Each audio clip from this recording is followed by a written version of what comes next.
తెలంగాణ అంతటా యూరియా దొరకక రైతులు మస్తు కష్టాలు పడుతున్న ముచ్చట్లు మనం దినాం చూస్తూనే ఉన్నాం కదా. ఇదిట్లుంటే ఇదే యూరియా అమ్ముతున్న ఫర్టిలైజర్ షాపులు జీయంగా కొంతమంది వ్యవసాయ అధికారులకు కాసుల పంట వండుతున్నది.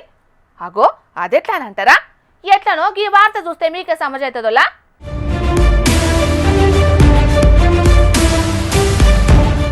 యూరియా ముచ్చటన్నారు, కాసుల పంట అన్నారు.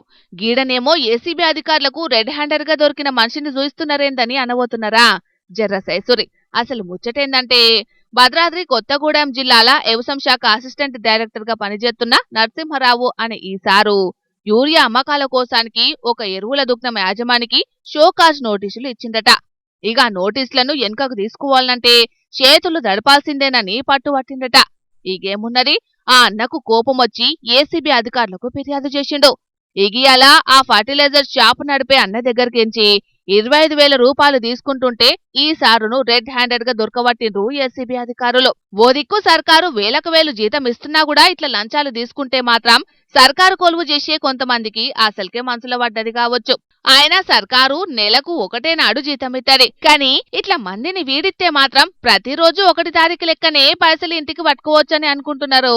లేకుంటే లంచాలు గుంజుడు మా జన్మ హక్కు అనుకుంటున్నారో తెలియదు గాని ఎంతమంది ఎన్ని తీర్ల కంప్లైంట్లు చేసినా ఎన్ని మాటలా ఇట్లా దొరికినా లంచాలు తీసుకున్నాడు మాత్రం మాననే మానరు కొందరు ఉద్యోగులు. మరిగా సర్కారు పెద్దలు ఇసొంటి లంచగొండులు మారాలనంటే ఏదో 4 రోజులు సస్పెండ్ చేసుడో మేమోలు జారీ చేసుడో కాదు, ఏకంగా కొలువులకెంచి పీకెత్తనే సక్కగైతారని అనబట్టిండ్రు ఈ లంచగొండి అధికారులు చేయంగా అవస్థ పడ్డ జనాలు.